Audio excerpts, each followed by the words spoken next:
Volume 4, Intermission. A certain master and his vassal's conversation. As has been said, with the cooperation of all temples and magicians, the labyrinth won't expand towards the city, and as long as the ceremony is maintained, the barrier will last. In the future, for the sake of reinforcing the barrier, we'll build several holy monuments in the East District. Please sign these documents for securing those sites.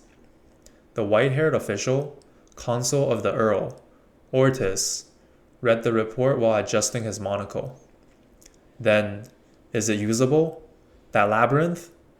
A man bent his body forward on the desk while having a joyful look. The Earl of Seiryu. Can the labyrinth be commercialized? He asked. The three great temples, Parian, Garlean, and Tenyan, have conducted ceremonies to determine it, and the results are Geis, Jis, and Geis. They're relatively favorable. The consul stops there and adds, however, our experts have pointed out several problems. The first one must be about the entrance which is inside the city. That's exactly right. Other labyrinths have shown that monsters could overflow from it after some years. Therefore, it is necessary to have something to blockade it in case it happens. Additional walls outside the barrier, huh? Quite a lot of expenses. Since we already have the quarry from 3 years ago, we only need the workers, huh? Yes, and we have just secured women and men slaves who look able from slave traders. The Earl becomes dubious after hearing the consul. Do we need to buy slaves for this? Don't we have enough labor already? The people have become agitated. We'll use the slaves until temporary walls are complete. After we have finished using them, we could just put them into the mine. Or we could make the obedient ones to be soldiers. The Earl considers the prior investment before deciding. When the labyrinth is able to steadily supply magic cores, the economy of the earldom will most likely quickly grow. Have you blocked the entrance for the time being? Our experts said that it's dangerous to block it completely. The reason? It could ruin a country, they said. You mean the nightmare of Ishtan? I thought it was just a myth. Did it actually happen? There was a country called Ishtan 200 years ago. The country suffered significant damage from monsters that emerged from the labyrinth.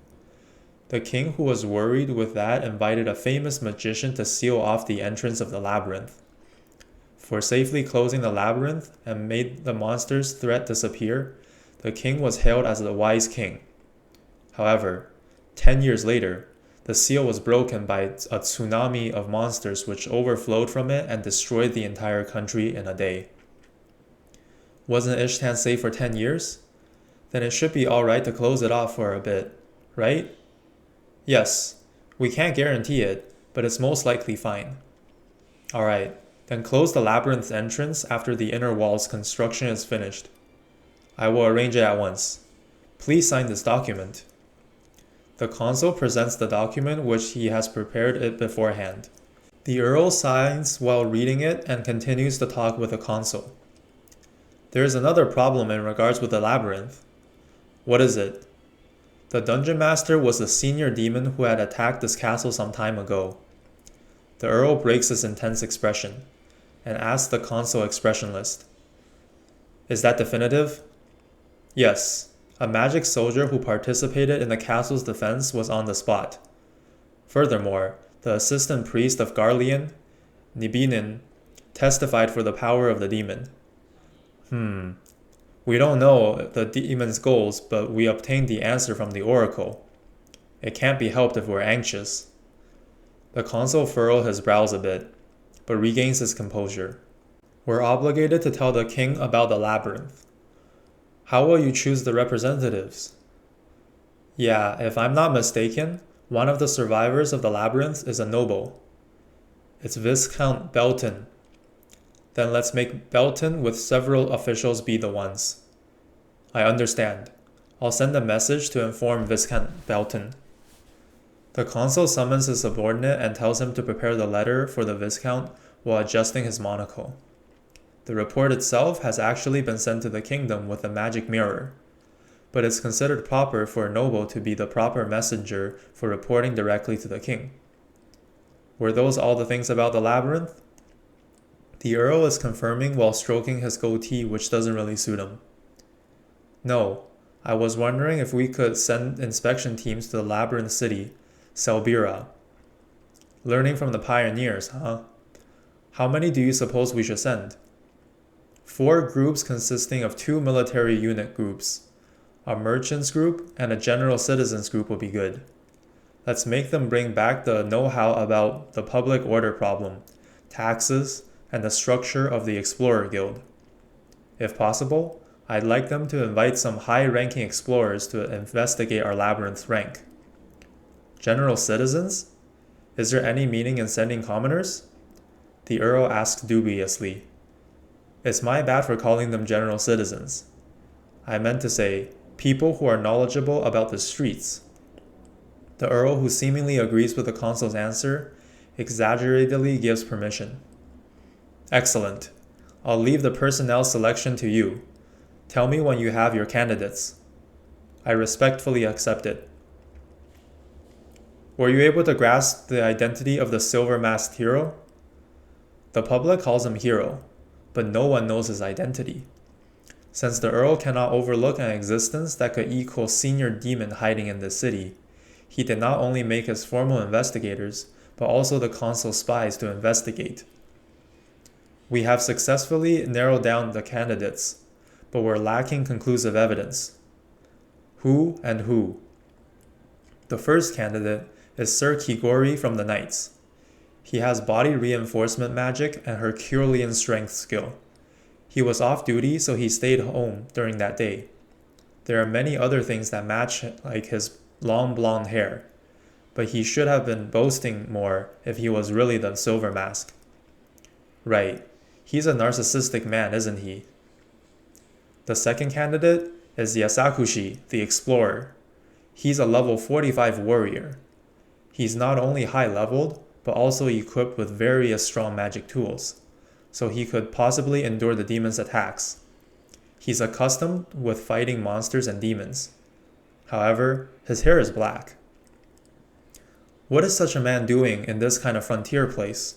Your Excellency, please stop belittling your own territory. The Earl is laughing while expressing his gratitude. His aim is probably dragon scales from the Dragon's Valley. Is he suicidal? No, what I said isn't exactly right. He's probably aiming for dragons which are nesting away from the Dragon's Valley. As one would expect, he couldn't possibly come back alive if he goes to the Dragon's Valley. Yeah, it'd be over just by the Scales tribe before he could even meet the dragons. The consul clears his throat and goes back to the discussion. The conversation has wandered off. The third candidate is Yasakushi's companion, the magic swordsman, Tenshi. His level is high at 42, and he's probably used to dealing with demons like Yasakushi. He's a blonde, but he can't possibly fight with a senior demon while being only able to use body reinforcement magic. Right, it's not like the opponent is unaffected by magic. Moreover, explorers usually fight in a party. After being lost in thought for a while, I see. Certainly we're lacking the decisive evidence to ascertain who the Silver Mask is. Yes. Is there no other candidates? It's not like there isn't, but besides the 3 above, it's impossible to judge by their ability. They might be hiding their true abilities, you know. The Earl is grinning. There are 4 people who were omitted from candidacy. The first one is the Earl predecessor's bastard child, Ratstono. He was present in both uproars. His hair and height match the condition. He also has the need to hide his true ability and identity. That said, someone like him probably remained as a spectator until the end. That's right, brother-in-law is that kind of guy. The villainous face of his brother-in-law floats in the Earl's mind. It looks like a villain compared to the real person, probably because of the long discord between them. He's not related with a Silver Mask, But since he was present during both the incidents with the demon, the Earl orders the consul to keep an eye on him. The second one is the alchemist, Akabana Dono. He wore the same robe as the silver mask. He even had the silver mask in his house. He was present at the day of the uproar, showing his face on the relief station. Oh, that's suspicious. The consul shakes his head at the Earl's words. However, silver mask isn't an uncommon thing, because it's used during the harvest festival to ward off demons. There are probably more than 10 shops which sells it. Was it a man who was fighting? No, the figure was slim and the skin was abnormally pale that it didn't match the strength of the silver mask was showing. A friend of mine testified that. Maybe he drank medicine that could change his body. The elder confirms the existence of such medicine, but the feedback reaction is too strong that it's suicidal for healthy people to drink it. Is that so? Even if it's possible, if the medicine makes your body handicapped, then there will be no meaning in fighting. The Earl thinks so and moves his interest to the next candidate. The third one is a man called Usu, who's affiliated with a criminal guild called Brown Rat. It's a guy who's a polar opposite of a hero. This man had similar physique and hair, and he was confirmed to be present during both uproars. Moreover, the one who was carrying the demon's arm during the rebellion uproar was this guy. Oh, did he cut the demon's arm and got possessed by it? The possibility exists. The consul picks on the thin document from the stack he's holding and gives it to the Earl. A hypothesis has arrived from the elder. Wasn't the demon who possessed the man called Usu different from the demon who attacked the castle? He said. For 2 senior demons appeared at the same time. Isn't that impossible? Maybe there were demons who were in hiding in hopes of creating a labyrinth, he said. And then they fought each other because one intruded another territory? Is it? It's written as such in the hypothesis. How much is the truth from what the old man Thunder said? The Earl puts one hand on his chin while thinking. If it was said by someone else, then we will laugh at it together. But the elder that the consul refers to, the Earl calls him the old man Thunder, is the leading magician in this territory, and even in the kingdom, he's amongst the 5 most powerful ones. Even if what he said seemed absurd, it couldn't be ignored. Right, then, since there is no evidence, I can't say for sure. But if it's the truth, then a lot of things would start to make sense. Like the abnormal endurance? Yes, while fist fighting the demon, he received a concentrated attack from 30 magicians and came out unscathed. He couldn't be human. It's possible with certain magic tools, but the Earl and the consul have no idea about it. The first 3 candidates who were mentioned cannot clear this condition either, so they're exempt. If he's a demon, then that question is resolved, huh? The knight leader who was commanding also reported that he was strong without a doubt, but his movement was like an amateur. A senior demon who isn't used to fighting, huh? Or maybe it was confused with the difference of the possessed body compared with its real body. If the other demons are able to hide themselves, then the threat cannot be ignored. The Earl thinks so and translates it into action. Alright, arrest all members of the Brown Rat Guild. Thoroughly investigate everything about this man called Usu. I understand. Oh yeah, I almost forgot with the last candidate. The consul pulls a report from the document stack. He's called Sato, a self-proclaimed merchant. Self-proclaimed? Yes, the person introduced himself as a merchant, but no one in the Merchants Guild knows him, and he didn't have any business activity during his visit to Seiryu City. The Earl who had his interest piqued chimed in. Is he a spy from the other country? No, his performance was too poor to be a spy.